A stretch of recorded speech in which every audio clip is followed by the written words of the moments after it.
Stephen Byers, a fourth-year science student, has been learning a lot lately.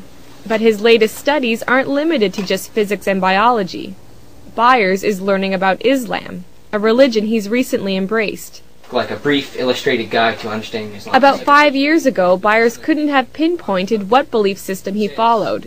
He was raised a Christian, but Byers remembers feeling let down by his faith when bad things happened in his life. I would always question, like, why would God do that to me, or my family or my friends, it just didn't make sense to me. And then I got pretty angry. That was like the only time in my life where I was really angry about a lot of stuff. Now Byers is feeling more settled. This past spring, he was encouraged by some friends to learn more about Islam. What he found was a belief system that, he says, was a perfect match for his logical mind. So in the summer, Byers spoke the Shahada, the testimony of faith that states Allah is the only God and Muhammad the last prophet of Islam. Once you say that line and you mean it in your heart and you're honest with yourself, you are a Muslim. It says, say there is no God but God. Abdul Haq Hamza says one reason why people gravitate to Islam is because there's something missing in their lives they want to fill. Hamza is a science professor at University of New Brunswick and also president of the Fredericton Islamic Association. He says Islam reminds people that they need to step away from the material world in order to find peace from within. Because Islam tells you have to pray 5 times a day. So you have to disconnect yourself from that growing and fast-pacing life. The idea of peace is integral to Islam's message, a message that is twofold. First, a Muslim is called to submit to God, and then through that submission comes peace.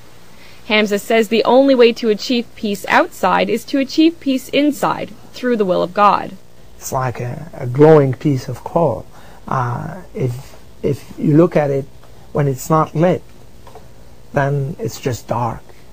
When it's lit, then the darkness disappears. It's just a source of light. The other major duties that are required in Islam can strengthen a Muslim's commitment to God and to peace. They include praying 5 times a day and reading Allah's Book of Revelations, the Quran, fasting in daylight hours during the lunar month of Ramadan, giving to charity, and, if you have the money, taking a pilgrimage to the holy city Mecca at least once in your life. Byers hasn't been to Mecca yet, but he did take part in the fast of Ramadan for the first time. Not eating that period of the day teaches you discipline, and it just, I guess, knocks you down a step and makes you realize, what it is like for those people that can't eat. This was just one of many firsts for Byers, but he says that still it's been easy to adjust to this faith.